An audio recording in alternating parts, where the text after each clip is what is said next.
counterterrorism strategy. We greatly appreciate you joining us today as we discuss the ways in which the United Nations comparative advantages can be leveraged to improve the policy development, interagency coordination, delivery, and impact of counterterrorism and preventing violent extremism efforts in furtherance of the strategy. For those unfamiliar with the Blue Sky process, since 2012, the Global Center on Cooperative Security has concluded wide-ranging consultations and research, resulting in the release of its Blue Sky reports on the margins of each biannual UN General Assembly review of the strategy. The Blue Sky series advances a central argument. The United Nations and its partners should take steps to continue to optimize the comparative advantages of the organization in the field of counterterrorism and preventing violent extremism. And today, we will be discussing the summary findings and recommendations of the 5th iteration of the Blue Sky report, which will be officially launched later this summer. Given the postponement of the strategy review, we also intend to release an addendum to the report closer to the new review date next year. We are honored to have a great group of distinguished panelists who will provide some initial reflections and remarks following the presentation of the recommendations by my colleague, Melissa Leffes. After hearing from the panelists, we will turn to your responses and questions. We're very grateful for the many requests that we've received for interventions prior to the meeting and hope to get through as many as time permits. Please note that today's event is being live streamed on YouTube and will therefore be on the record. It will be uploaded to our website together with a summary of the discussions. And finally, I would like to thank the donors of the Blue Sky series, the governments of the Netherlands, Norway, and Switzerland, who are with us here today. We've cherished our partnership over the years and are grateful for your continued support to this independent process. And with this, it is my great honor to welcome Mr. Stefan Hussy, Ambassador at Large for International Counterterrorism from Switzerland, to open the discussion. The floor is yours, Ambassador Hussy.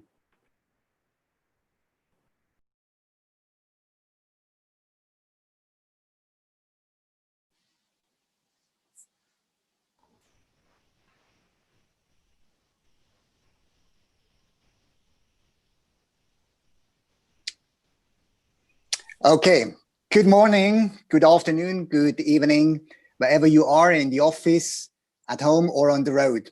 It's a pleasure to open today's presentation and discussion of the summary findings and recommendations of the Blue Sky report number 5. I'm pleased to be in touch with you and to see you at least virtually, although we are all missing the legendary reception of the Global Center on Cooperative Security in New York. Switzerland has been excited to work again with the Global Center and our colleagues from Norway and the Netherlands on this project. Our cooperation with the Global Center began in 2007, right after the adoption of the UN Global Counterterrorism Strategy. Throughout this cooperation, the need of an overall and balanced implementation of all 4 pillars of the strategy has been the key message. In the beginning, the focus was more on member states' CT coordination mechanisms. With time, it became clear that also on the UN level, a meaningful mechanism to coordinate and organize UN CT activities was key for success. The Global Center championed this idea until OCT was created. Today, our focus is on strengthening the strategy review process as such. There is still room for improvement. We are committed to continue our engagement at the occasion of the 7th review of the Global CT strategy next year, particularly with regard to reinforcing the prevention aspects of Pillar 1 and strengthening the respect for human rights and international humanitarian law as stated in Pillar 4. We are also convinced that a better integration of civil society organizations is important, and we welcome the work done by OCT on the elaboration of a civil society engagement strategy focusing on human rights, gender, and youth. Let me finish with a word on the most pressing current global challenge, COVID-19. We do not know yet the impact of the pandemic on the phenomenon of terrorism. I would like to congratulate CTED for its recent report on this topic, which contains some first findings and trends. Obviously, with more socioeconomic stress, the drivers of violent extremism could thrive, and terrorist groups will try to take advantage of such situations. Governments should be aware of the connections when fighting COVID-19. Taking repressive action and restricting human rights in an excessive, disproportionate and misused way would not only be a bad recipe against the disease, but it could well contribute to a fertile ground of violent extremism and terrorism. I would like to thank again the Global Center and congratulate them for another resourceful and inspiring report. And I look forward to an interesting discussion on the summary findings and on the recommendations. Thank you very much, Ambassador Husi. We're delighted to continue our partnership with the government of Switzerland on our Blue Sky effort and in other initiatives. Good morning, everyone. It's my pleasure to join you today from my home in New York as I get our PowerPoint set up here. I have the pleasure of sharing the summary findings and the recommendations which are contained in our report, which will be released later this summer. At the time of its adoption in 2016, the UN Global Counterterrorism Strategy marked a turning point by recognizing that a sustained response to terrorism requires prevention and cannot rely on hard security responses alone, while placing human rights and the rule of law as the fundamental basis of counterterrorism efforts. As the UN marks its 75th anniversary in 2020, the seventh review sits at a critical juncture that seeks to at once preserve the fragile consensus among member states while reaffirming the strategy's constitutive pillars in the face of an ever-changing threat landscape, growing authoritarianism, and declining support for multilateralism. The terrorism threat landscape continues to be fluid, decentralized, opportunistic, and most present where governance is poor and the rule of law weak. For instance, across the African continent, Al-Shabaab, Al-Qaeda, the Islamic State, and Boko Haram affiliated groups number over 25 as they splinter, merge, and shift constantly. The fall of the physical caliphate in Syria and Iraq has seen ISIL fighters move to different locations around the world and left in its wake a tragic humanitarian crisis for local populations, internally displaced persons, and refugees alike. And right-wing extremist attacks rose 320% over the past 5 years, and groups and ideologies are increasingly international in nature. Furthermore, the inherently political subjectivity of terms like terrorism and violent extremism have rendered the counterterrorism and PVE agenda ripe for abuses as anti-terror laws and policies are applied to silence political dissent, human rights defenders, and the press, and otherwise target particular groups perceived to pose a threat to governments. Governments have also responded to the global coronavirus pandemic with a stretch of emergency measures, which the counterterrorism regime has already begun to normalize. In this climate, repressive, national security-based responses to terrorism have further decreased the already limited space for civil society. Thus, as we embarked on the 5th iteration of the Blue Sky Report, we recognize that now more than ever, it is critical that the promotion and protection of human rights and the rule of law underpinning the strategy are reinforced, and that the United Nations places a renewed focus on policy leadership and coordination to support the strategy's implementation, embedded in the wider peace and security pillar. We honed in on 5 ways to achieve this. Calibrate the UN counterterrorism architecture, situate UN counterterrorism efforts within the prevention framework, engage and support civil society, mainstream human rights, and assess the implementation of the strategy. The period since the last strategy review can be largely characterized as one that saw an ever-expanding role of the UN Office of Counterterrorism, UNOCT, which was established in 2017. Under the leadership of the Undersecretary General, the office underwent wide-ranging reforms to improve coherence, to reduce bureaucratic layers, and clarify responsibilities, and further introduced a deputy to the Undersecretary General joining us today. While generally welcomed, the internal changes do not fully address some of the legacy institutional and staffing structures the office inherited. The UNOCT relies heavily on extra budgetary funds, the majority of which come from a handful of member states and support the implementation of ad hoc, time-bound capacity building programs. To meet the demands of the office, it has substantially increased its staff from 63 in 2018 to an expected 157 by the end of 2020. This is, in part, the result of situating the UN Counterterrorism Center, a capacity building entity within the UNOCT, as well as the new Special Projects and Innovation branch.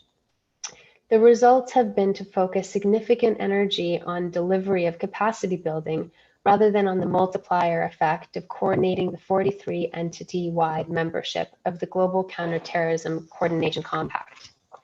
Commentators also question the sustainability of these operations and have referred to a pay-to-play nature of only a select number of donors supporting UN counterterrorism projects and through them influencing policy priorities rather than allocating funds based on clearly defined plan that strives for a balanced implementation of the strategy. Our recommendations urge the member states to prioritize UNOCT's leadership and coordination functions and limit its involvement in programming to larger, more complex programs that benefit from its unique ability to coordinate between multiple Global Compact members and respond to urgent priorities. In so doing, the extensive experience and track records of Global Compact members in delivering programs in the field can best be leveraged.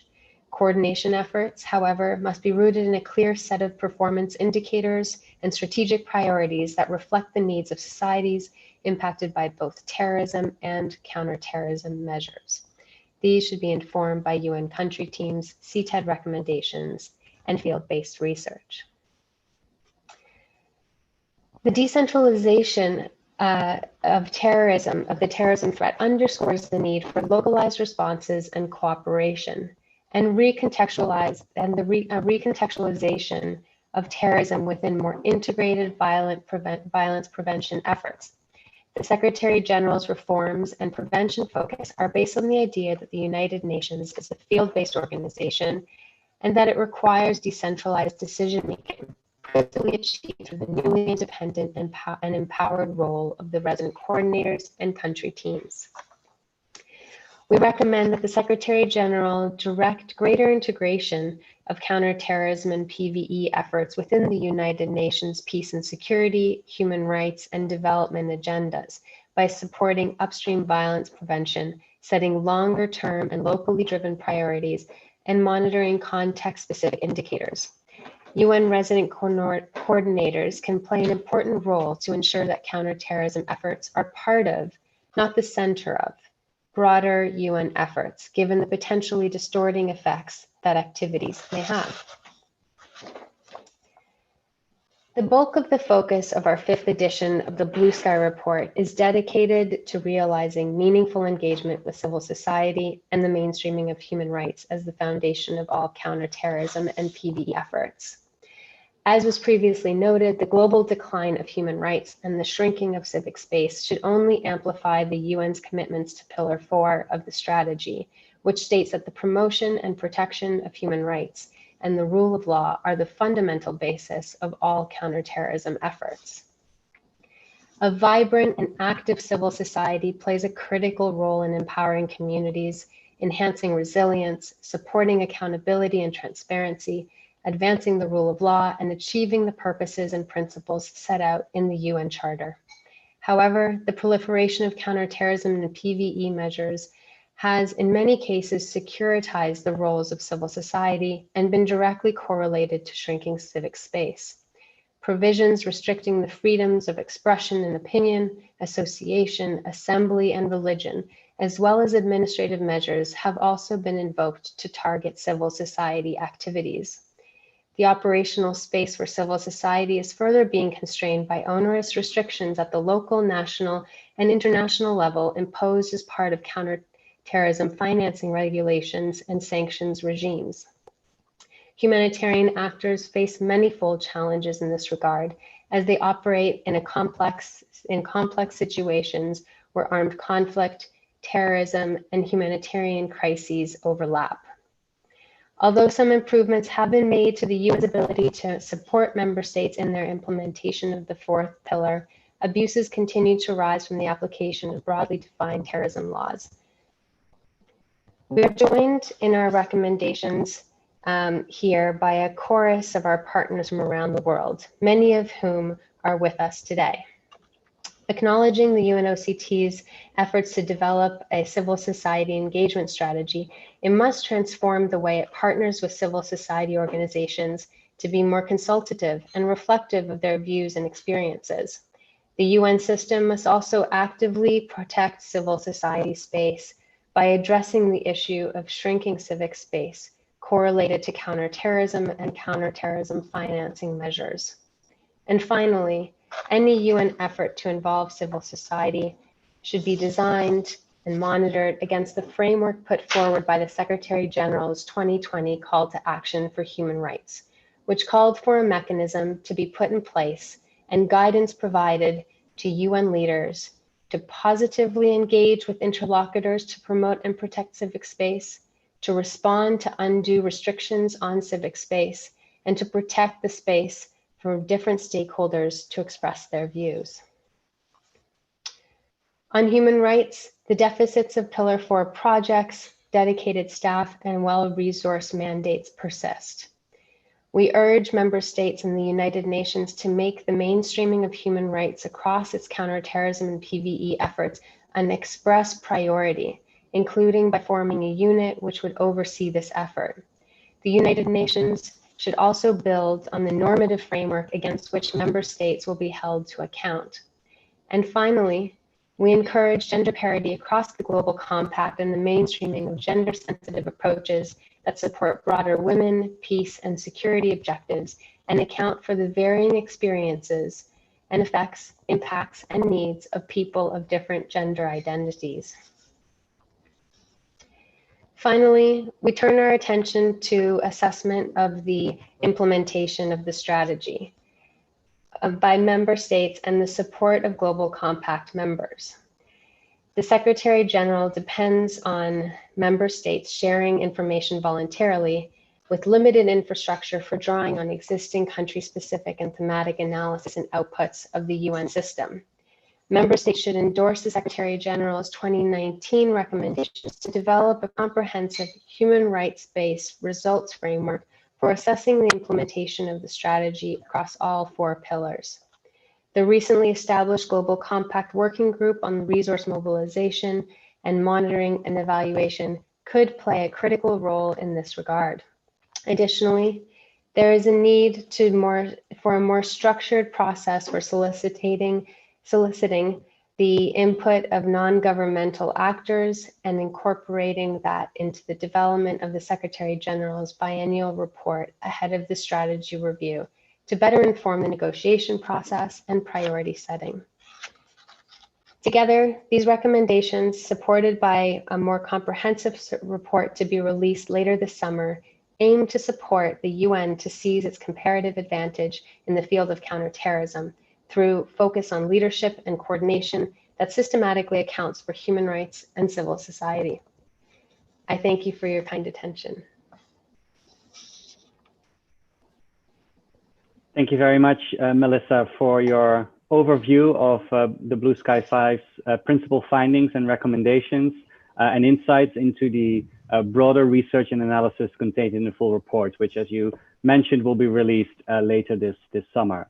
It is now my pleasure to introduce to you today's panel, which will consist of 5 fantastic individuals, starting with Assistant Secretary General Michel Konings, Executive Director of the United Nations Counterterrorism Committee Executive Directorate, or CTAD, Mr. Rafi Gregorian, Deputy to the Undersecretary General and Director at the Office of Counterterrorism, or UNOCT, Professor Fionnuala Ní Oileáin, Special Rapporteur on the Promotion and Protection of Human Rights and Fundamental Freedoms while Countering Terrorism. Professor Willibrod Dzengwa, Executive Director, Africa Network Against Illiteracy, Conflict and Human Rights Abuse, and founding president of Heritage Higher Institute for Peace and Development Studies in Cameroon. And last but certainly not least, Ms. May Eilamat, founder and CEO of EDMAJ, Development of Social Responsibility Consulting in Jordan. Thank you so much to our panelists for joining us today. And I will now turn to our panelists for brief 3 to 4 minute responses to the summary findings and recommendations. And we'll start with Mr. Rafi Gregorian, the Deputy to the Undersecretary General and Director at UNOCT. Rafi, thanks so much for joining us today. We recognize the office is extremely busy preparing for the virtual Counterterrorism Week next week, so we value your participation. With about 2.5 years now under its belt, UNOCT has undergone a number of reforms to improve its efficiency and effectiveness, including gains made in improving transparency, improving coordination. But at the same time, we recognize that it has invested and has directed a lot of its resources and attention to capacity building programs and conference organization. So my question to you is, how can member states best support OCT to achieve its critical leadership and coordination responsibilities? What efforts are already ongoing or are planned? And what good practices can the office draw from across the UN system? Rafi, the floor is yours. Thank you, Elko, and good morning, everyone. Thank you to also Global Center for the report. It's always been an important contribution to what goes on in the multilateral sphere, particularly at the UN. And as you noted earlier, and Melissa did earlier, the contribution it made to laying the groundwork for the creation of the UN Office of Counterterrorism. I would give you a couple of reflections, but first at the top, I just want to state some things that may be lost when we're speaking in a narrow aperture of the issue of the UN and counterterrorism. The UN Office of Counterterrorism and those entities involved in it are not going to solve society-wide problems, some of which are mentioned in the report about shrinking civic space and so on. We can do something about it, but we are not going to be able to do it through a counterterrorism lens. Counterterrorism is something focused on the threat of terrorism, which is fairly narrowly defined in terms of what member states have given us in terms of a mandate in terms of preventing and countering terrorism. It's also, in the terms of the work we do, is focused almost exclusively on civilian institutions. We don't deal, as a matter of course, with military institutions to the degree that's done in the UN. It's through missions on the ground or in other settings. It's not done through the UN Office of Counterterrorism or the Global Compact as such. The organization itself, it's much like building an airplane while trying to fly it. And we have made a number of changes over the past year. You highlighted some of them already in terms of the explosive growth we had over the course of the past year. We had a deliberate change management process, but like they say in the military, every plan is great until it makes first contact with the enemy. As clearly there's some changes that need to be made, and they are in fact in the areas of human rights and gender in particular. You asked about member state support. I think we have tremendous member state support. We also are getting increasingly diverse donor base, which helps us address a very significant shortfall in terms of regular budget financing. Out of the 157 positions that we are heading towards, only eight of those are funded from the regular budget. That is not sustainable in terms of being able to carry out our mandate given to us by the General Assembly and various Security Council resolutions. In terms of human rights and gender, I would say also in the context of so-called balanced implementation of the strategy, the fact of the matter is that gender and human rights are part of everything in that strategy. And it's a bit misleading to therefore silo them in these pillars. And therefore, when I look at the organization and the functioning of the office, I think we are reevaluating the way the UN Counterterrorism Center is organized, for example, along the pillar lines, because if you take something like screening, prosecution, rehabilitation, and reintegration of foreign terrorist fighters and their families, it touches human rights, it touches law enforcement, it touches conditions conducive to the spread of terrorism. There's no way to disaggregate, nor should we disaggregate those things. So everything we do needs to take into consideration gender and human rights. The problem is, of course, member states don't come forward with funding to the degree it's necessary to do that. So you mentioned in the report, or the recommendations rather, that I've seen about creating special units and so on. That's just not going to happen under the current funding environment. So what I have to do as the director is look at ways to mainstream gender and human rights into everything we do and find a way to sustainably finance that. And I think we're on the path to doing that we have dedicated specialists in human rights and in gender that can work across all projects and programs and help them in that way. So we'll have funding for that, but where do we get the funding from? We may have to take it as sort of like a sunk cost from every project we do, as we do with other certain administrative things. So we are looking at that quite carefully because they are so integral to what we do. In terms of coordination, I think we've made tremendous progress there, particularly with the launch in March of the platform, computer-based platform that we have for helping coordinate the 43 entities and partners as well as member states. This is a major step forward. It's making big impact already, but clearly more can be done. And lastly, on measurement and effectiveness, we've done something really extraordinary with the help of CTED, which co-chairs the Resource Mobilization and Evaluation Working Group of the Compact. That is to take the hundreds and hundreds of recommendations for that CTED has done on countries and use that now as a guide to designing designing projects and programs, but also helping us prioritize where efforts need to be done. And then the last point I would just make is on prioritization and programming. Yes, there has been a sort of a bottom-up approach to some of the programming in the past, but under Mr. Voronkov and now also with my arrival, we're focusing much more on global programs that fit the highest priorities of member states and the threat. So global program on countering the financing of terrorism, a global program related to foreign terrorist fighters, another one on counterterrorism travel, and so on. These are aligned with member state priorities, for example, in Security Council resolutions and General Assembly. The last thing is on the scale of impact. What can we actually do? There are a lot of numbers floating out there, but I can tell you, coming from the State Department Bureau of Counterterrorism, where we had in the pipeline anywhere between $500 million and $1 billion in programming underway at any one time, to come to an organization that disposes of about $30 million a year in programming.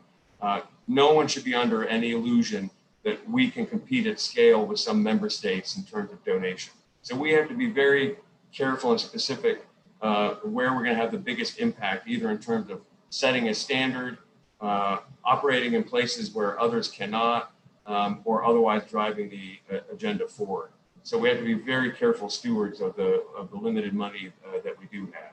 And in a COVID-19 environment, we're going to have to be very conservative in terms of how we spend, because we just don't know what the future will bring in terms of donors, member states being able to donate funds in the future. Thank you, Elvil.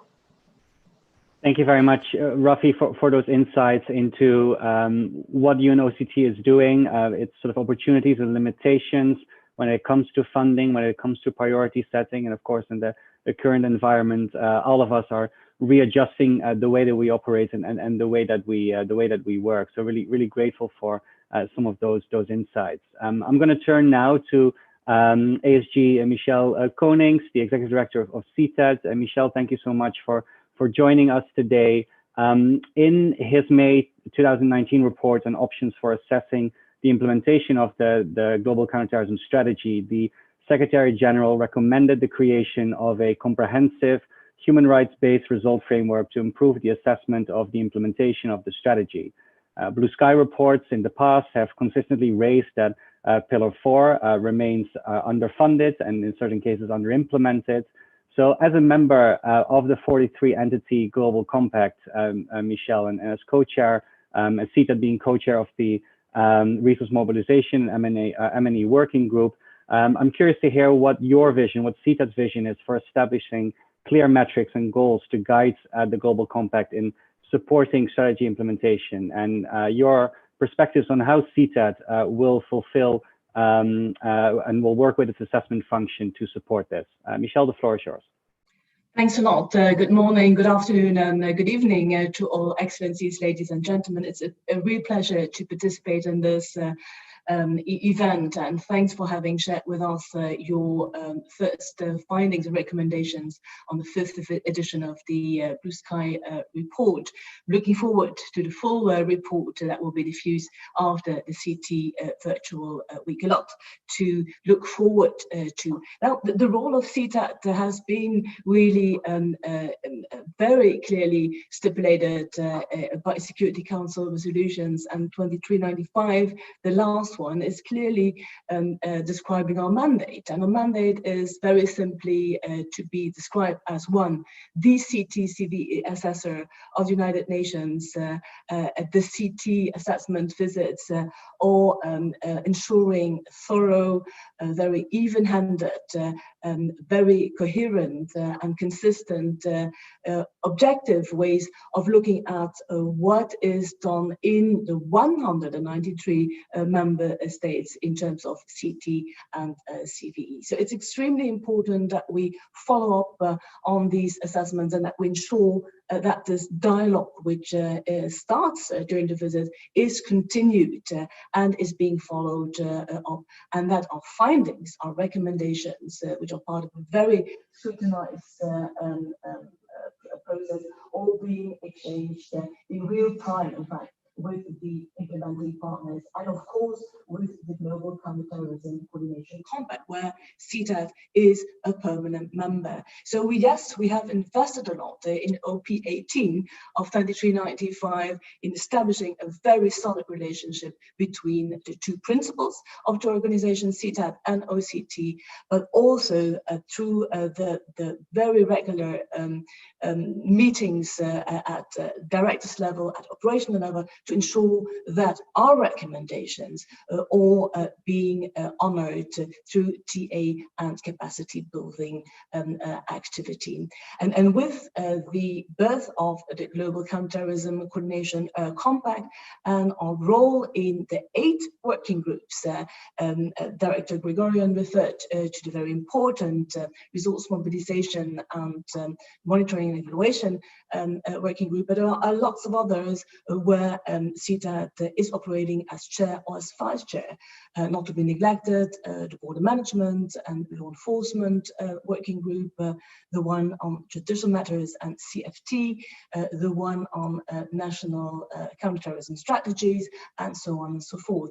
And our role is constantly to be contributing in the design of projects which are taking into account the themes and the countries and the regions that do matters and that have to be taken on board as a matter of urgency, with a sense of responsibility and with efficiency. And so there, yes, indeed, we do contribute to the design of those projects, we do contribute to the programs, but also in and always as the CT and CVE assessor of the United Nations, and to be sure that we do strive for a results-oriented and impactful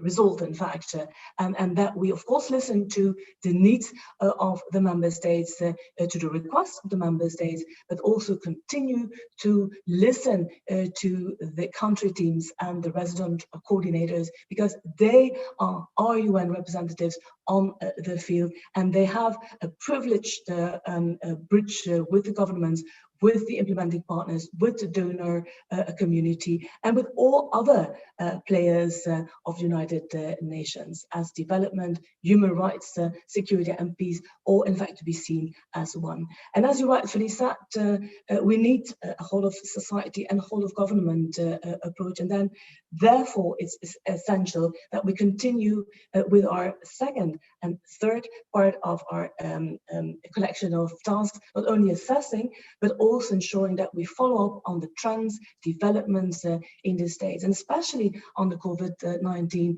to identify the themes of absolute relevance and the consequence of COVID-19 on CT, on terrorism, and on violent extremism, and to also exchanges with the rest of the world, but to continue to liaise with the civil society organizations, to continue to work with the Global Research Network, to continue to have our quarterly consultations with the CSO, and to do what we are best at, to listen, to have a dialogue with the 193 countries and with all players.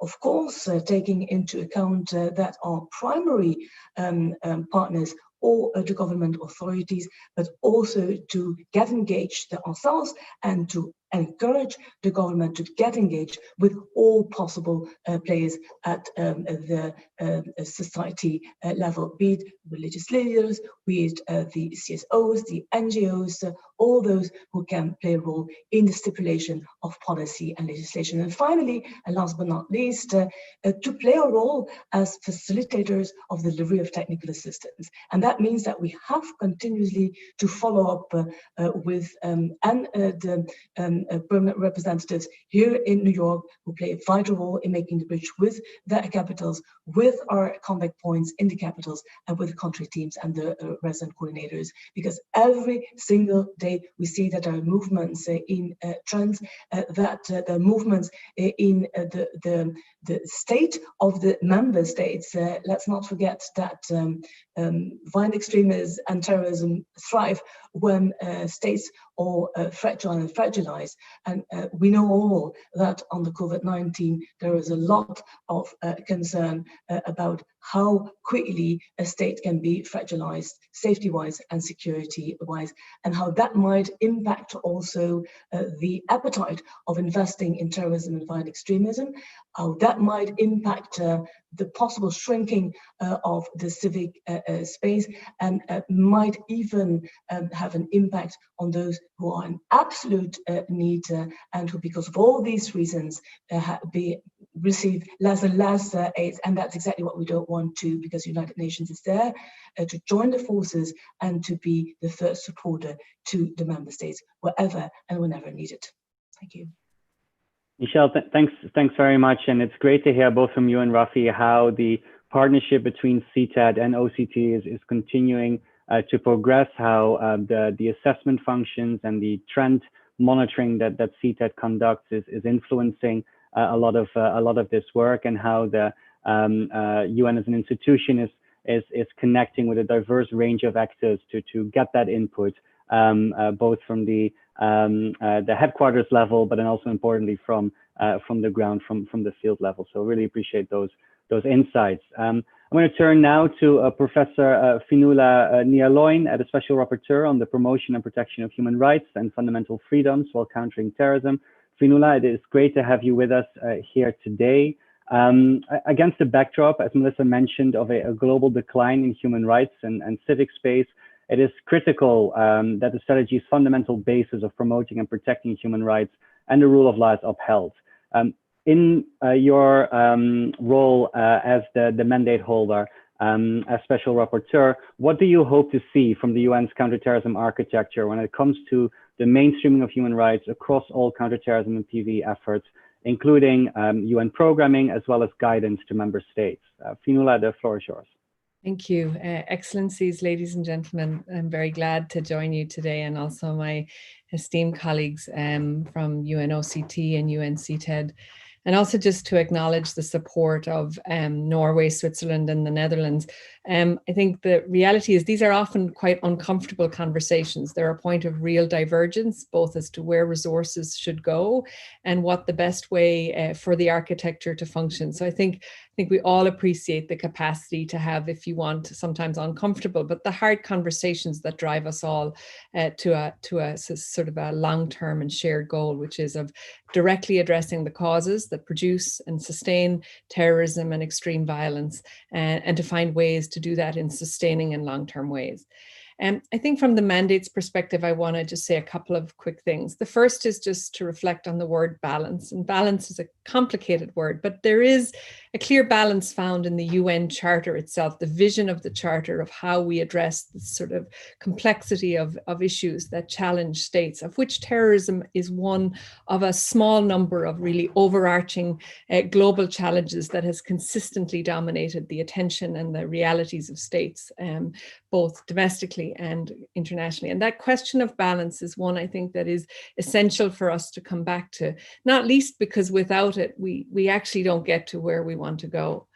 I do want to say that human rights remains, if we just take this broader global view, and I am grateful to Rafi for raising the obvious and relevant point that counterterrorism doesn't occur in a vacuum.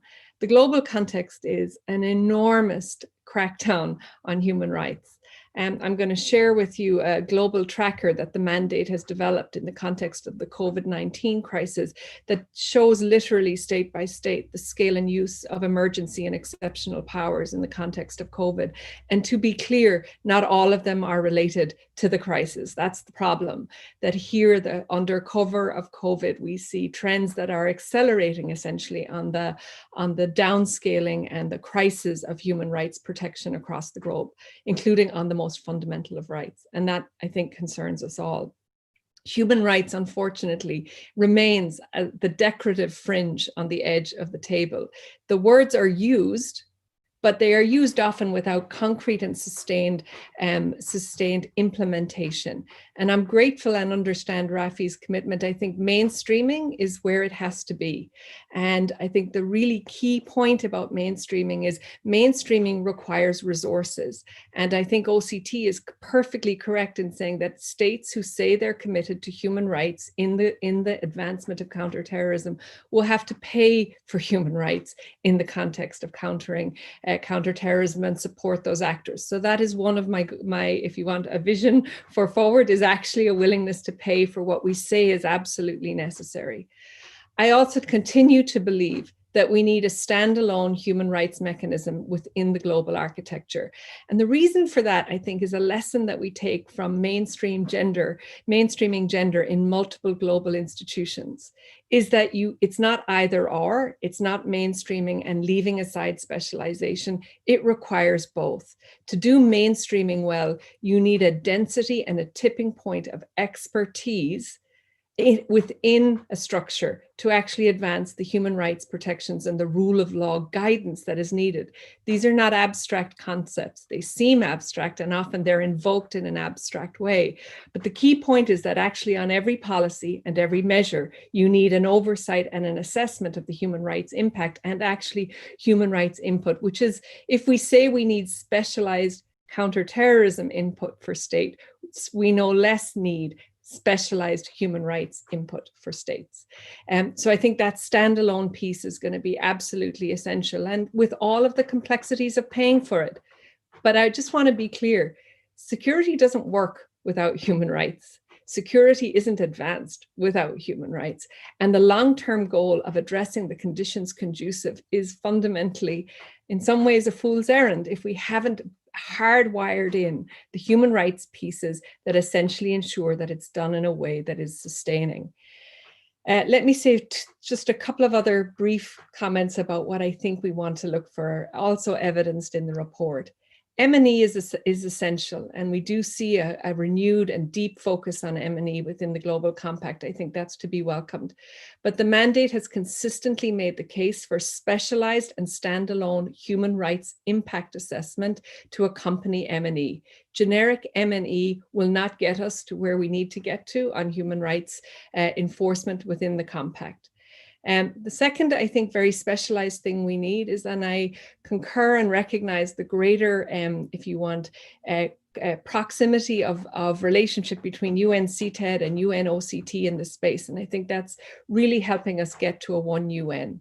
But what we're also missing is the mainstreaming of other human rights and rule of law data points, analysis, and guidance to states in the same space.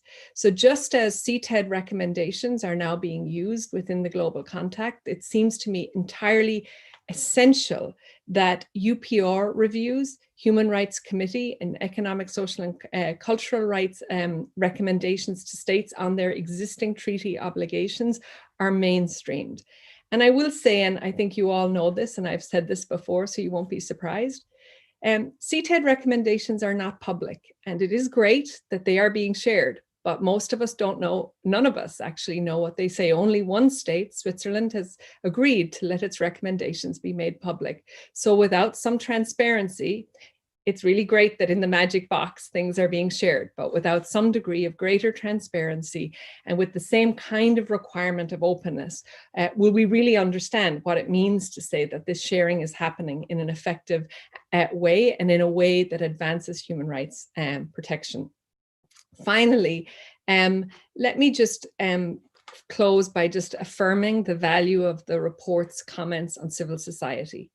As many of you all also know, there were more civil society organizations inputting into the Global Counterterrorism Strategy Review call for inputs than states. And I think that speaks to the really deep interest in civil society in being the partners of the CT space. But they are not being well served at this point. And I think we have to do more, and I appreciate the strategy as a first step, but in the next year, I think we really look forward to seeing the practical realization of that strategy and the meaningful inclusion of civil society, not just inviting them to the odd seminar, but actually seeing them as real partners in the places that are most difficult, most fragile, and where we actually need them the most to help us advance the common goal of addressing the violence that produces terrorism and extremism, and allowing us to be part of the vision and creating that vision for a better future, not simply invited occasionally in to be sort of patted and told that they're valued. They're valued when they're included, when they speak to us, and when we actually mainstream and listen to what they say, and what they say to us is actually reflected in the counterterrorism strategies that we produce. So that's what I hope we might see in this next review and in the revisioning of the architecture. Thank you so much, Finola, for underscoring the very many different ways that Pillar 4 can be robustly upheld by the UN system. I now have the pleasure to addressing the next question to Professor Willibrod Zangwa. He's the Executive Director of Africa Network Against Illiteracy, Conflicts, and Human Rights Abuse, and founding president of Heritage Higher Institute for Peace and Development Studies. Professor Zangwa, my thanks to you for joining us from your office in Cameroon. For many years, you have been working as a peace builder, centering your practice on promoting dialogue, transparency, mutual respect, and non-discrimination. Cameroonians are dealing with a number of challenges to its peace and security. How has terrorism and counterterrorism figured in your peace-building work, and how can the UN better support human rights defenders such as yourself?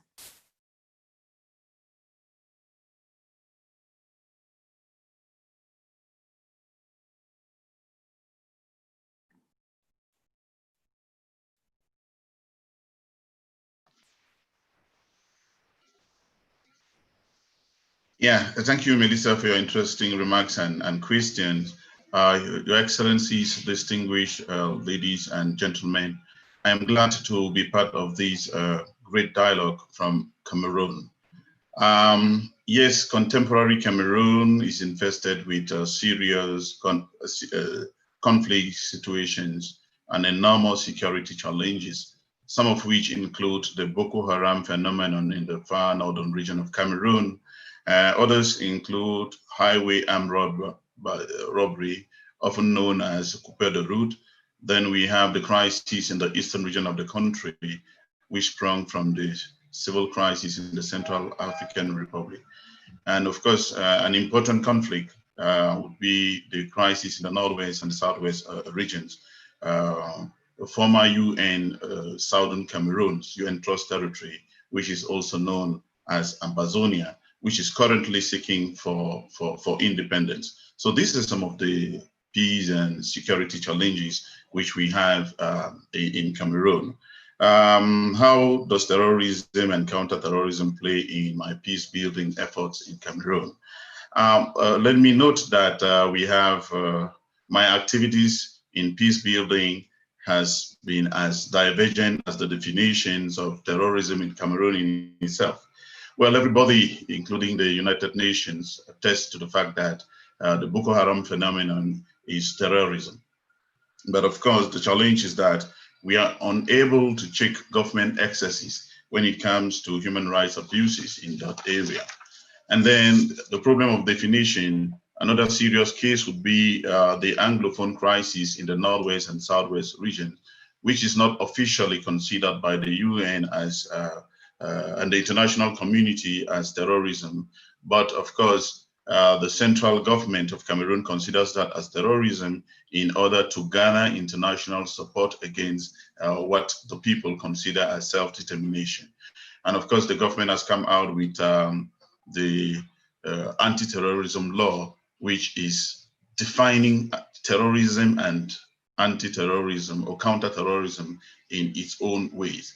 Now, how can the UN better support human rights defenders like us? I think the most important thing is that the UN should support human rights organizations and civil society organizations much more directly, because of course they have huge community experience and not through the government, because when they do this through the government would in turn select pro-government civil society organizations and NGOs to work with, thereby concealing some of the human rights facts. Secondly, the UN should guarantee effective participation of all the stakeholders in counterterrorism drive.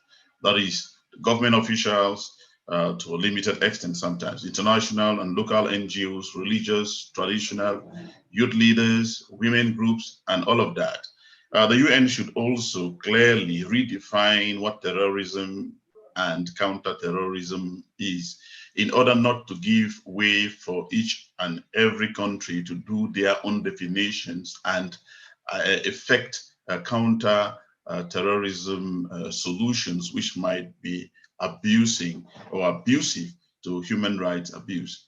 Last but not the least, I think the United Nations is an important stakeholder. They have a very strong voice. Even with inadequate resources, they can actually speak out against the respect or the violations or human rights violation. With this, we think that this can be very supportive. Instead of UN agencies passing through the governments, like I said earlier, they should deal directly and talk out very clearly, and actually with inadequate financial resources, they can speak out. And being a world government, it can actually roll back some of the excesses when it comes to human rights violation. I think these are some of the issues that I thought that could be addressed here. Thank you. Thank you so much, Professor Dzangwa, and certainly for underscoring that while we don't have a definition for terrorism, we do have a very clear legal framework of international human rights law and humanitarian law and refugee law from which to draw from.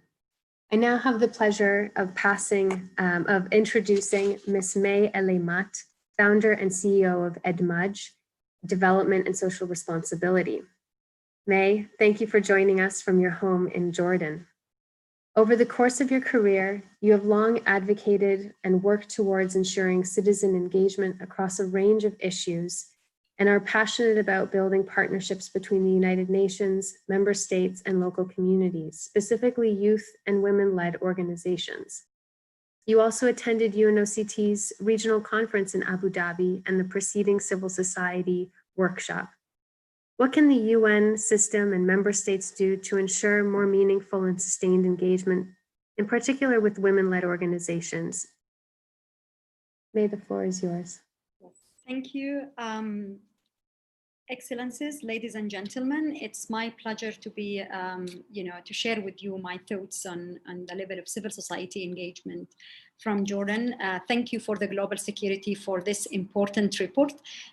It's very important to voice the concerns and issues related to CT and PVE and its impact on civil society organization. And I would like also to thank the UNOCT recent efforts in engagement strategy.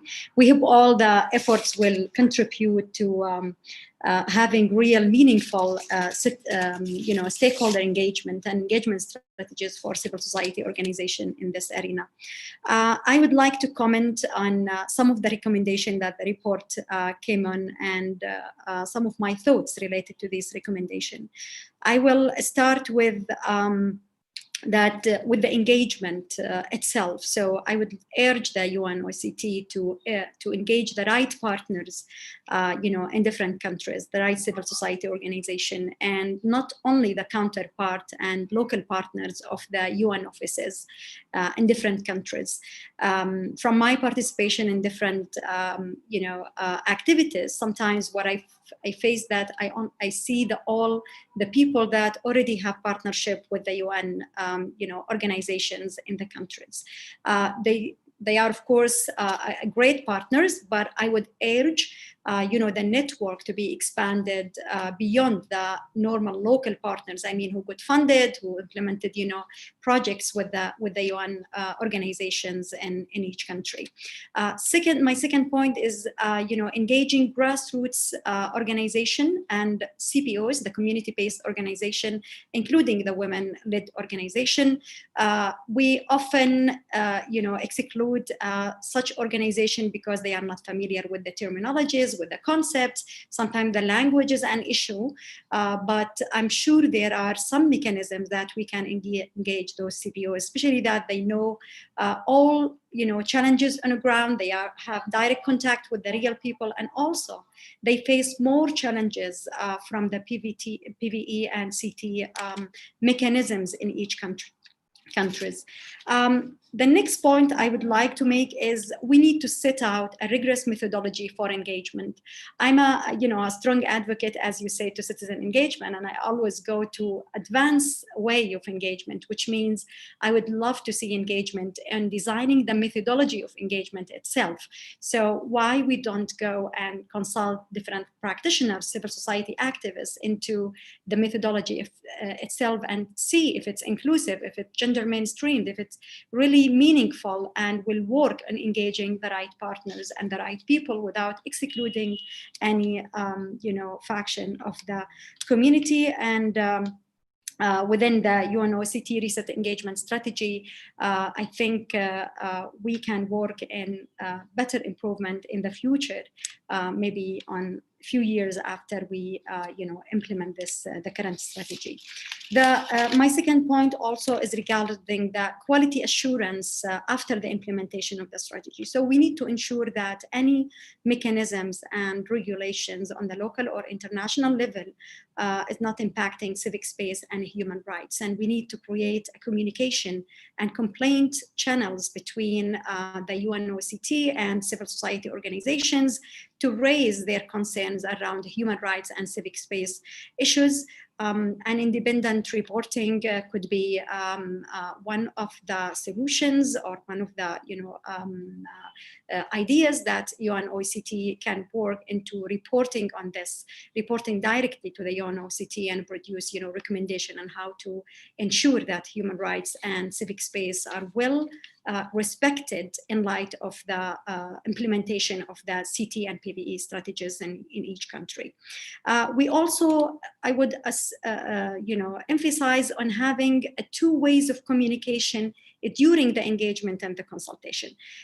This means that when I give you my feedback, I want to know what you have done with this feedback. So I want to know how my feedback have really been, mainstreamed within the strategy and helped you in developing this strategy. And this is very important. We need, as Professor Fiona provided, we need more transparency and more, let's say, engagement, real engagement, and we need, as a civil society and practitioner, to feel the real engagement.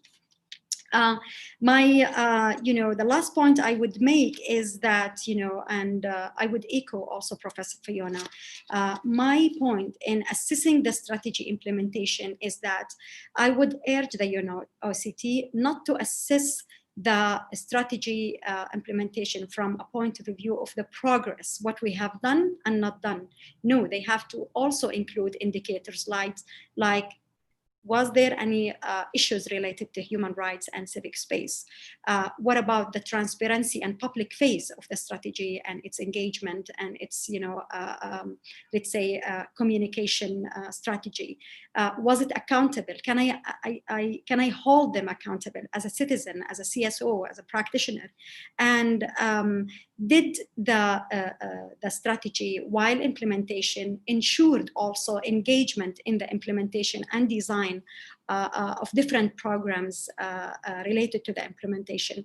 And in this thing, my last point, I always, when I meet UN people, and advocate for another thing, which is related to the mentality and engagement strategy of civil society. I hope that we can, as a civil society, they can be a partner, a real partners for UN agencies, not a service provider. And what maybe kills me the most is when I see a call for proposal with, already put in place the target group, the type of activities that we can do. And I would love to see civil society more in the level of designing these programs and designing these solutions. With this, I conclude. Thank you very much for including me, and thank you very much for the important report. Thank you. May, thank you very much for your insights there. From the civil society perspective, it's great to hear from you, and I'm sure many of our other colleagues that have joined from local organizations and other practitioners will find a lot of relevance and truth in what you've shared with us. Thanks to all the panelists for some of the initial comments. Looking at the clock, with about 20-25 minutes left, I'm going to open up the floor to some perspectives and questions from participants, and we'll then return once more to the panel for very short and brief final considerations and answers. As mentioned, we've received several requests prior to the meeting from participants, and I hope to get through as many as our time permits. I'm going to urge speakers to turn on their camera and stick to a maximum of 2 minutes, lest I will have to wield my moderator powers. And after your interventions and questions, as I mentioned, we'll return to the panel for a final wind up, hoping that we will finish in about 25 minutes. So the first person that I will be turning to is Ibu Grata Enda Verdanangtias, Director for International Security and Disarmament of the Indonesian Ministry of Foreign Affairs. Grata, the floor is yours. Thank you, Elko. Good morning, everyone, and good evening, because it is actually quite late here in Jakarta, Indonesia.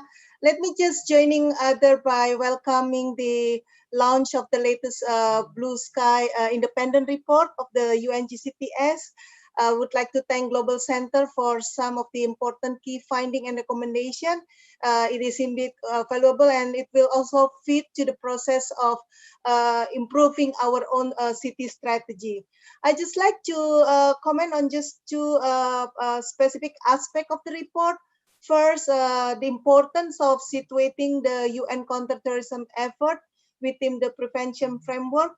And the second one is to the importance of civil society engagement within that space.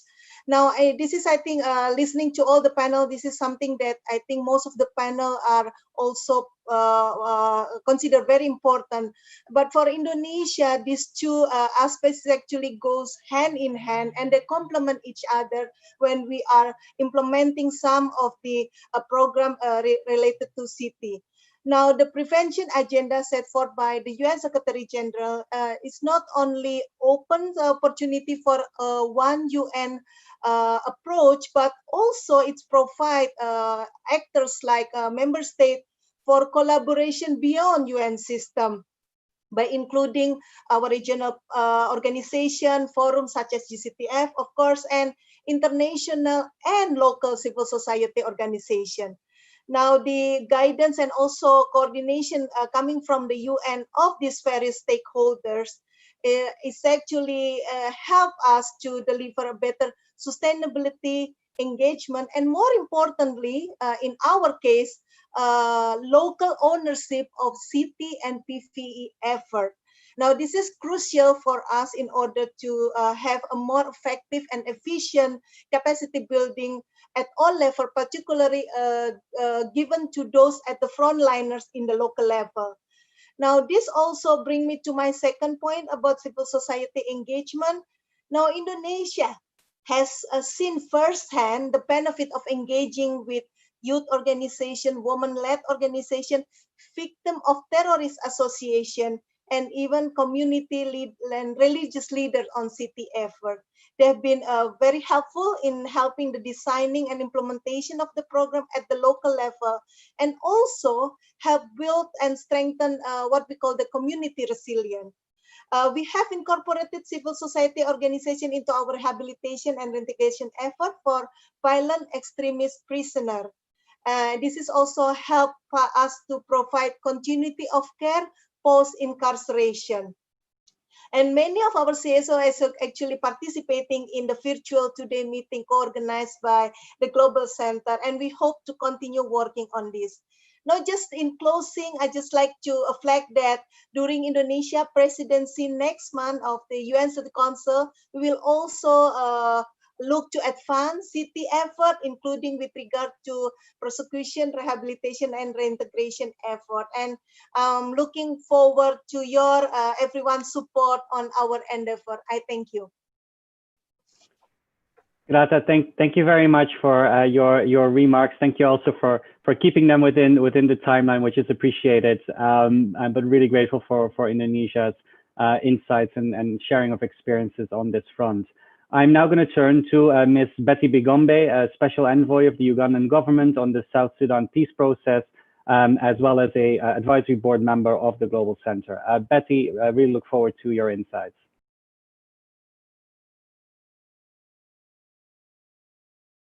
Elko, for inviting me, and delighted to be part of this team.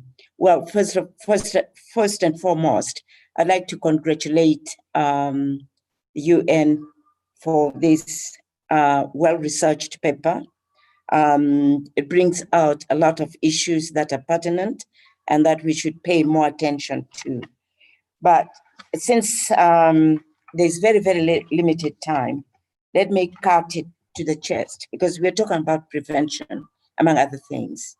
Is sometime back, everywhere, wherever you turned, everybody was talking about early warning mechanism. And those tools were developed. And what I don't quite see how we are putting these tools into use so that we can prevent imminent terrorism springing up. We need to strengthen that.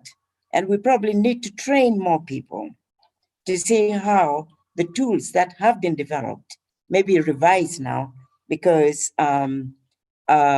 extremism landscape is changing all the time, so that we can be on top of things to be able to prevent terrorism. The other thing I thought I would bring out about this is building partnership with governments. I've sat and listened. Let me back up a little bit. Building partnership with governments to be able to combat extremism is very, very crucial. Indeed, civil society can be extremely effective, and indeed is effective in some areas. But because there's so much suspicion on the government side on civil society. And to some extent, I would even say rivalry, because civil society don't mainly receive their funding from overseas. So they're perceived as spies for the international community. And consequently, instead of partnering with civil society, government always accuses civil society of being spies on them, or supporting even opposition in political situations. So how can we break that suspicion? How can we make them, governments, feel that civil society is in partnership with them to address these problems? I'll say something about the UN. The UN has usually physical presence in countries, very much respected, still very much listened to. But let me give an example where I was a little disappointed. And I'm not saying that this happens everywhere where UN is. I have been asked a couple of times to evaluate UN programs in several African countries. And I will not mention which UN agency, but after we wrote the report that there was imminent conflict breaking out, that there were problems that needed to be addressed. The report I was the task team leader, was thrown back to me that government was not going to take that kind of report. And it was, and it kind of caused a problem, and probably that's why I've not been asked again to evaluate the program. So what I'm saying is that, yes, it's very important that UN has a good relationship with government, but at the same time, UN needs to be more firm to point out where problems are, as opposed to, like I was advised, that this report will jeopardize our relationship with the government. I thought I would mention all this, and I will mention that. The other thing is, all these problems don't crop up overnight. They develop over a period of time. I've been told repeatedly, I've read about Boko Haram, how it developed and was totally ignored by government. I can bring it home to my own problem in Uganda. When we had the Lord's resistance fighting, when I cautioned that there is war coming up, and I was told, this is just a gang of bandits, we will deal with them. And everybody folded their arms, closed their ears and eyes, until it lasted 23 years, took a toll on people, deaths and destruction. So, like in the opening remarks, Elkos talked about UN's comparative advantage, physical presence in countries, respect, the fact that they're still listened to, and also the power of being able to report internationally if a country is not adhering to human rights situations and other problems. I think I will stop there at the moment. Thank you again for inviting me. Betty, thank you so much for your rich insights based on your rich experience working with as well as outside of the UN. Extremely grateful for those perspectives. I'm going to turn now to Dr. Khalid Koser, Executive Director of the Global Community Engagement and Resilience Fund. Khalid, the floor is yours.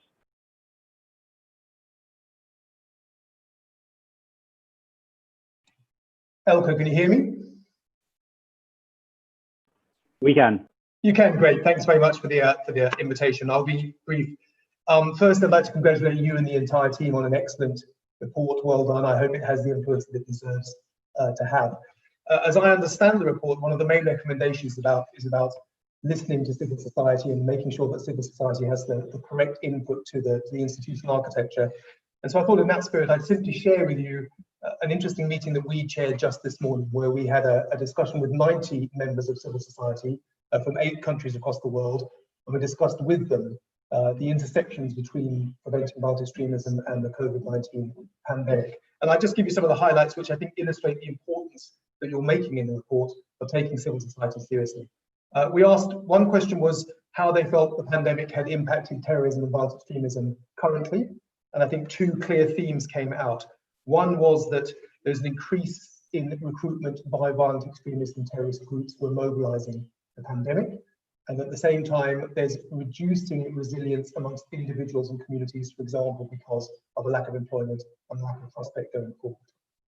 A second question we asked them was to think a little bit forward-looking about what some of the longer-term impacts might be around this intersection. And I think 2 of many, 2 struck me as particularly interesting. One was a concern that trust is eroding between civil society and governments in many of the countries where GSA supports local communities. And of course, once you erode trust in governments, it's very hard to build it back. The second was there's some growing concerns around vaccines. If and when a vaccine to COVID-19 becomes available, if and when it becomes available in some of the poorer countries in the world, can we be sure it will be accepted in local communities and not radicalized through some of the intersections we've seen before around the intersections between terrorism and disease? A third question we asked civil society was whether there are any emerging new trends in violent extremism and terrorism in their countries. Again, many answers, but the one that I found most striking and most concerning were reports from Kenya and Mali that new violent extremist groups are being formed, specifically around COVID-19. So a growth in violent extremism, not just being mobilized by existing groups, but new groups as well. Question 4, we asked whether they felt that any of the traditional drivers of radicalization to violent extremism had changed. The conclusion was no, that most drivers remain the same, but some have been exacerbated. But some people did point to perhaps some new drivers. And the one that struck me in particular was that there's a sense within some communities that there's a growing tolerance towards the presence of violent extremist groups in the context of the new pandemic. And the final question we asked Ilko that I found particularly interesting was whether is there anything positive that comes out of this COVID-19 pandemic and government responses to it that we might take forward in how we do prevention of violent extremism. And I think some interesting ideas. I think there was a feeling that in our COVID-19 response, we demonstrated genuine multi-stakeholder engagement. Might we now translate that into our PVE response as one suggestion? Another was that we've seen an increase in youth voluntarism around COVID-19. Might we mobilize youth in other ways, for example, around preventing violent extremism? And also, I think many communities felt there's been an increasing solidarity around this pandemic, and that's something that might be translated to our efforts in preventing violent extremism. But I thought this was a nice illustration of why you and your colleagues are making the very important point that civil society isn't simply an add-on, but can genuinely make contributions to make our policies more effective. Thanks again. Thank you. Thank you, Khaled, and thank you for highlighting those helpful findings as we're all trying to understand how we can support our various partners and colleagues around the world in this pandemic environment and ensure that we can continue the good work that happens at the local level. Looking at the clock, I'm going to take one more intervention and we'll then turn back to the panelists for some very brief 1-minute final reflections. So I'm going to turn to Ambassador Farooq Soban, President and Chief Executive of the Bangladesh Enterprise Institute and also a Global Center Advisory Board member. Farooq, the floor is yours.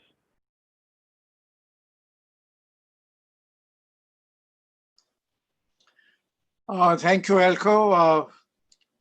First, a brief word of congratulations to the Global Center.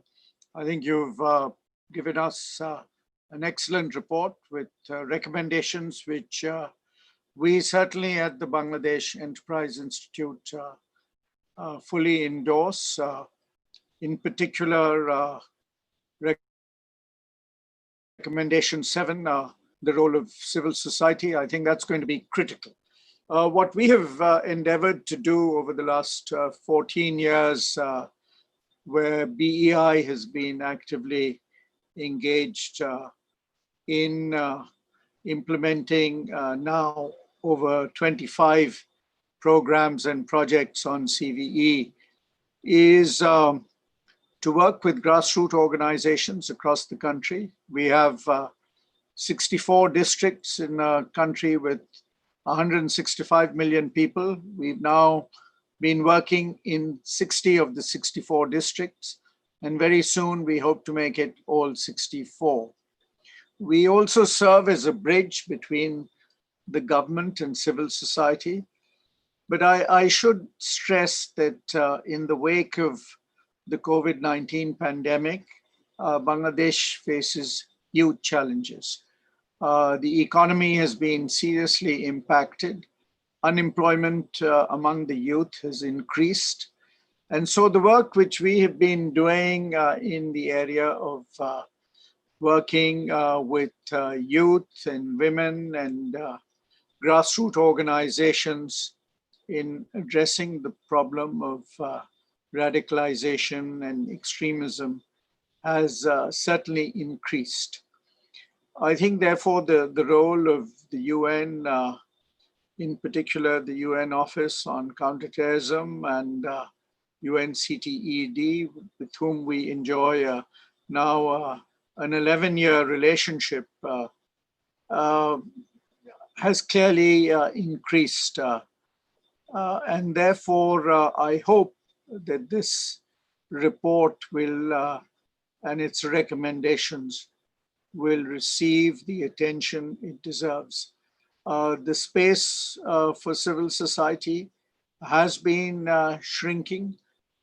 We've done whatever we can to reach out to the government to emphasize the importance of a whole of society approach to tackling this problem. I think the UN now has a huge responsibility on its shoulders, and I hope the international community will respond to this. I'm glad to see our friends from Switzerland and the Netherlands and Norway supporting this initiative. They've been at the forefront always, and I hope we can continue to rely on their support, but also on the international community as a whole to support these initiatives. So keep up the good work, Elko, and thank you again for organizing an extremely useful and event. And I wish you all the best in the days ahead. Thank you. Thank you so much, Farouk, for your kind words and for your insights from Bangladesh and from BEI. Really appreciate it. And thank you for all those who share perspectives, and apologies to those that we couldn't turn to given our time limitations, but you know where to find us, and we're always interested and open in gathering more insights and more information. Looking at the clock, I am going to turn to our panelists for a very brief 1-minute responses and reflections on some of the points raised. I will mix up the order a little bit of the panelists. So maybe I'll start with May. May, you've heard several speakers mention how to frame and define terrorism and counterterrorism and PVE, not necessarily centering it as a specific focus, but mainstreaming it through broader peace, security, and development work. Could you give us some insights from Jordan on this front and how this helps or maybe doesn't help civil society? Well, again, as I said, every effort on CT or PVE should be done in high engagement with civil society organization. In Jordan, civil society organizations have played a great role in PVE and CT. In PVE, let's say more comparing to CT, because we believe in the preventive actions comparing to countering actions. And we still didn't release or publish Jordan strategy. This is something that we look for to consolidate the efforts of Jordan and civil society with the government. But from my perspective, in order to improve the engagement between civil society organizations and government, we need to go for more positive engagement. I think the report has highlighted an important recommendation actually for the UNOCT to address. We need practical let's say movements or practical steps to do that. So I would urge the UNOCT to look seriously into this recommendation and try to produce practical steps with the help, again, with the assistance and support of civil society organizations. And I feel that civil society organization, my last point, in order to be engaged, they should feel trust and they should feel ownership with the UNOCT, and this is the responsibility. And the last poll I put on the court of the UNOCT to really make civil society really engaged and improve their feeling of ownership. Thank you. Thank you, May.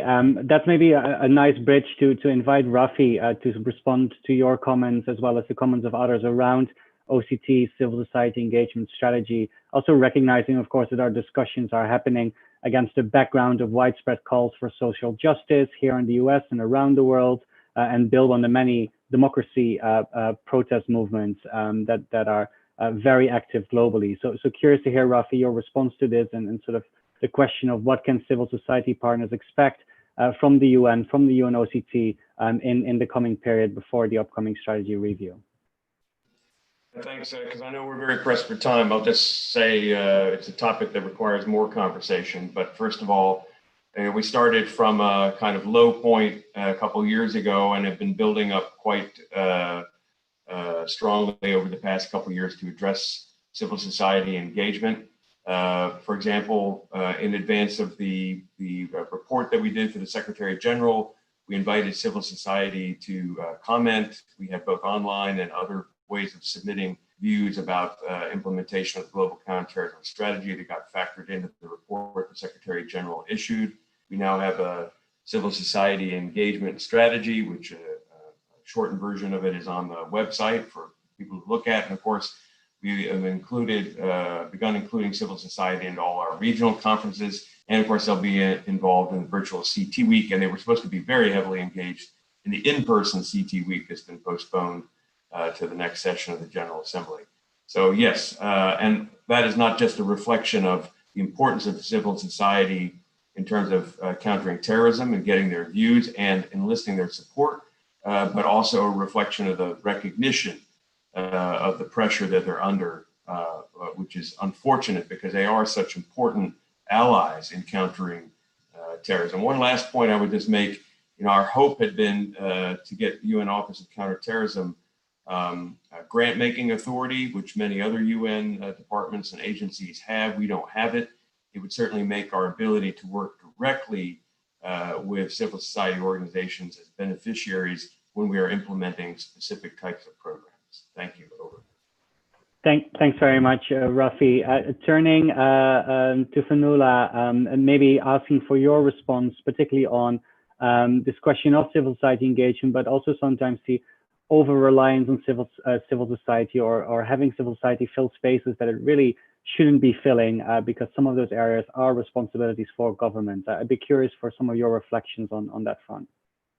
Well, I'm with Rafi that this is a longer and more complex conversation. But of course, in many places, civil society, in the places where terrorism and extremism flourishes, it's often because of an absence or weakness of government. And in that case, civil society plays a multitude of roles that it may not be fit for or struggle to do well, or it overreaches what would be expected and is not a substitute for functional, transparent, accountable, and open government.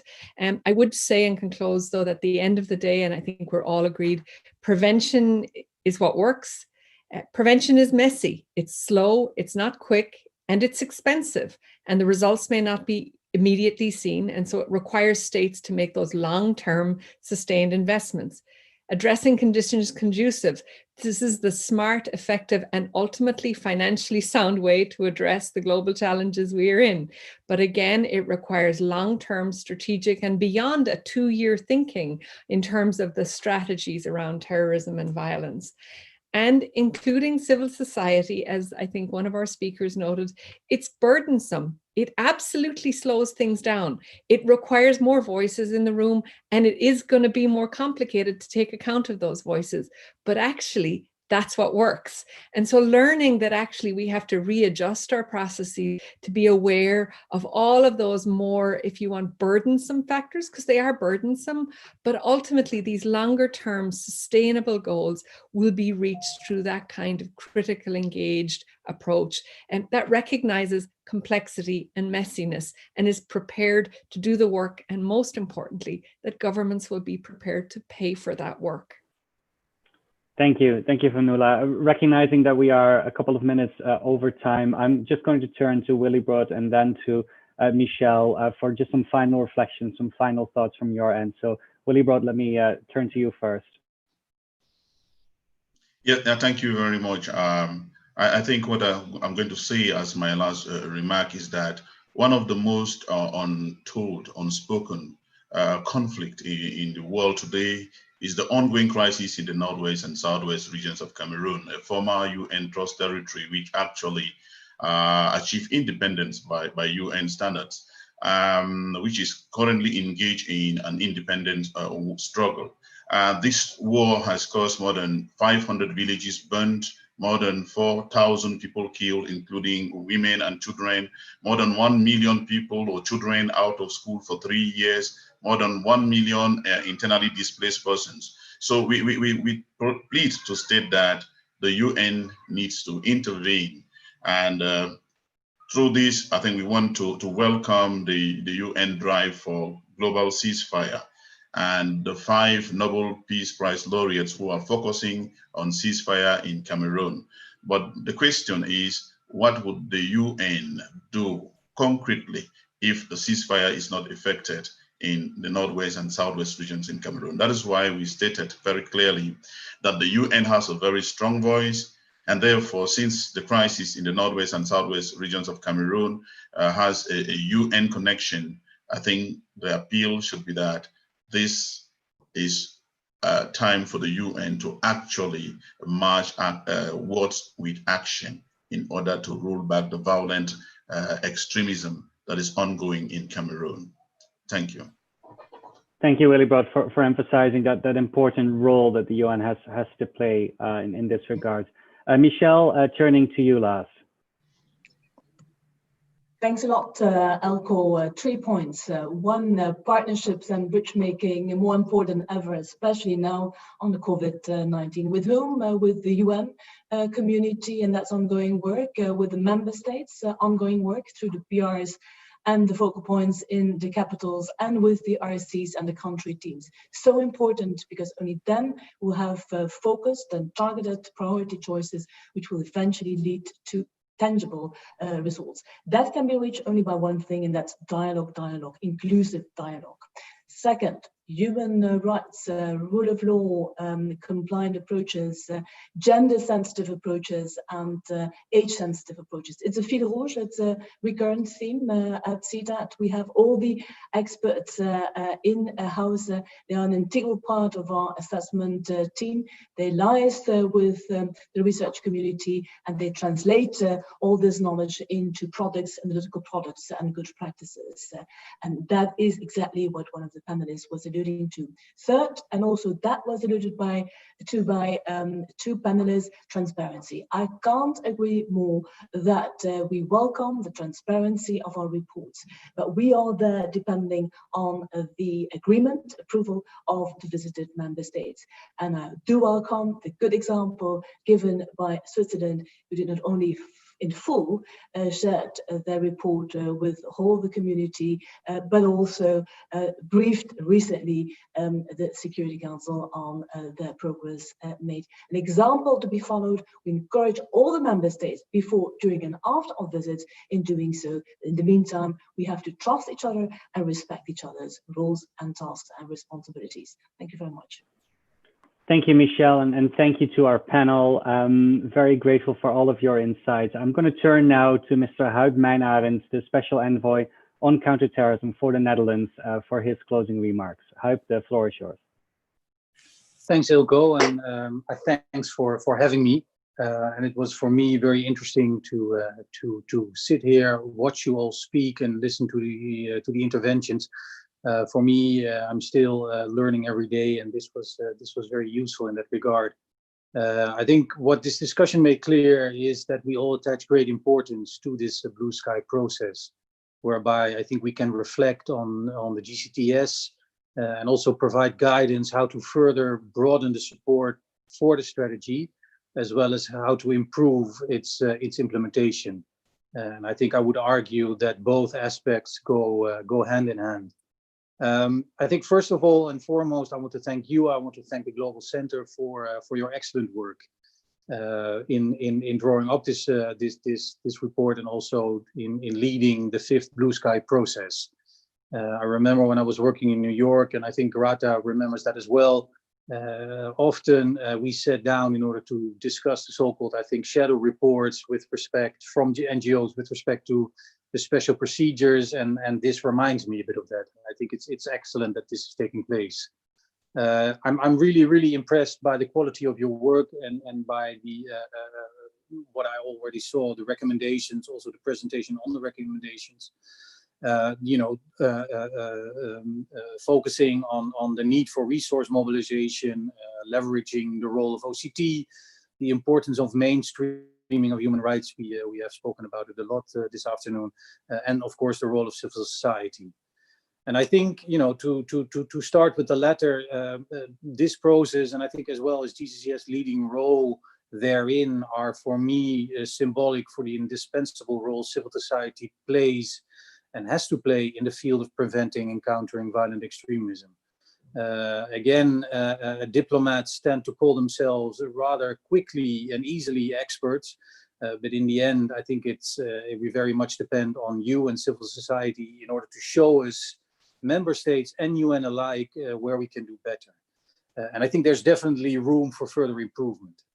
Know and be assured that the Netherlands is very much committed to this mission, and already is actively implementing several of your important recommendations.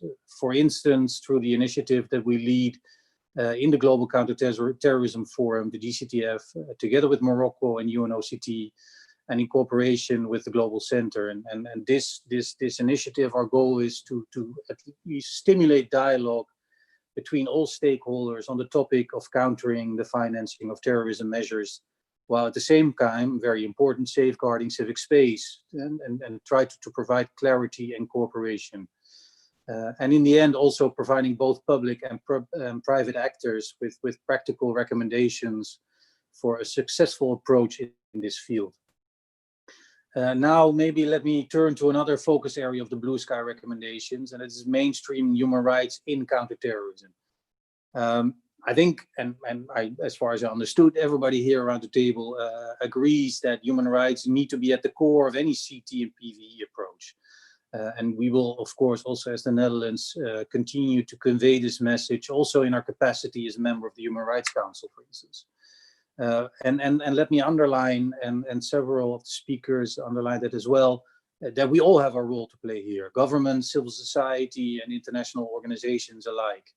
Because yes, it is about the money, and I think that was stipulated by Rafi and by the special rapporteur, but also political willingness, and that is something that member states have to deal with by themselves, and both are not a given. And again, Grata and me, we worked together in the 3rd Committee in New York a long time ago already, and experienced that every day.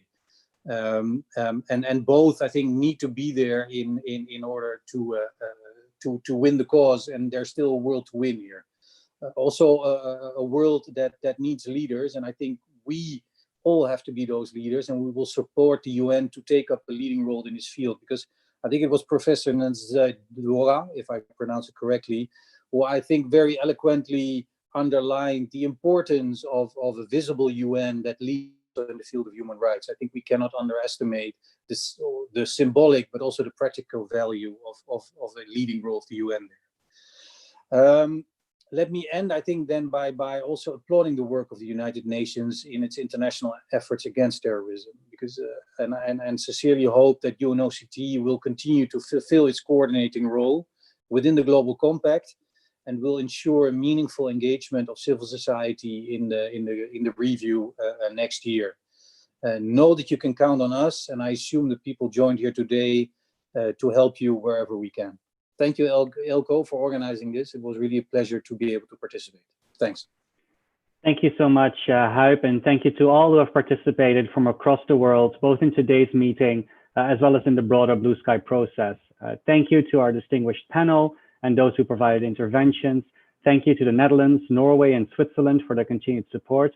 And of course, thank you to my team, the Global Center team, especially colleagues Adele, Franzi, and Melissa, and our many partners and friends that are so dear to us. The full Blue Sky 5 report will be released soon, so watch this space. Thank you for joining us, and have a great morning, afternoon, and evening.